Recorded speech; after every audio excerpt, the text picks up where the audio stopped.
Good morning, everyone. It is week 21 of Sunday School, and today we have a major ending in Israel's story.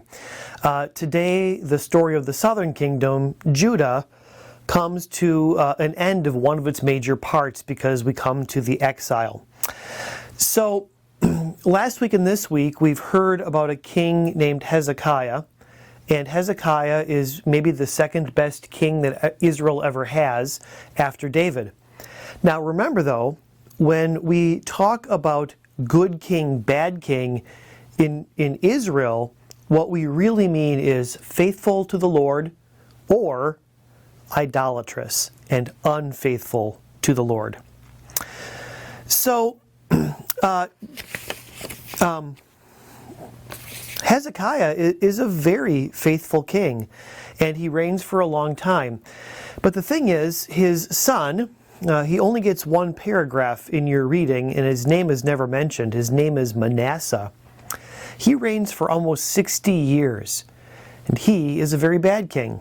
He brings in all the idolatrous practices that his predecessors had had, and he draws them far, far away from the Lord. Manasseh's grandson, Josiah, his story tells us how bad things got under Manasseh. Because when Josiah becomes king, he's a little boy, and the temple has fallen completely into disrepair. And he has to do all sorts of work to bring it back into shape.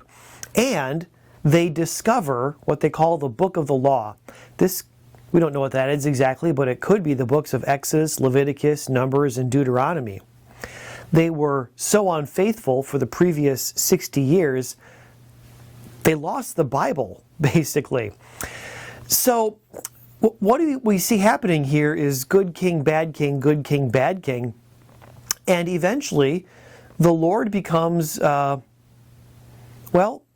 runs out of patience. He runs out of patience, and he enacts the punishments that he said would happen all the way back in Deuteronomy if the people of Israel did not obey, if they were not faithful to him, and they are hauled off into exile. So it's a hard lesson, this lesson that God can run out of patience.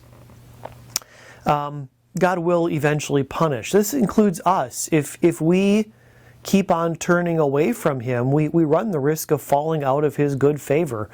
We don't like to talk about it much because we prefer to talk about the God who is always forgiving. But the reality is we can do things that cause our faith to die within us. And if that ever happens, then we're in deep, deep trouble unless we come again to repentance. So there's not a lot of good news in this story for Israel. God's patience has run out, and he lets the Babylonians come and do terrible things to them, and he exiles them all to Babylon. Now, if we're looking for good news in this story, the only good news is this words of Jeremiah, well, the other prophets as well, but Jeremiah in your reading today. And Jeremiah promises that God will always leave a remnant. Someone will return from exile, because God is faithful to his promises. And Israel's life is about bringing Jesus into the world, and that is a promise that God is very keen to keep. So there's the good news. Israel's not gone forever. Judah's not gone forever.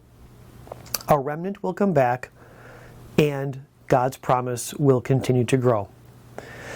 So it's a dark story, but hold on to that moment of good news about God keeping his promises as you read this week.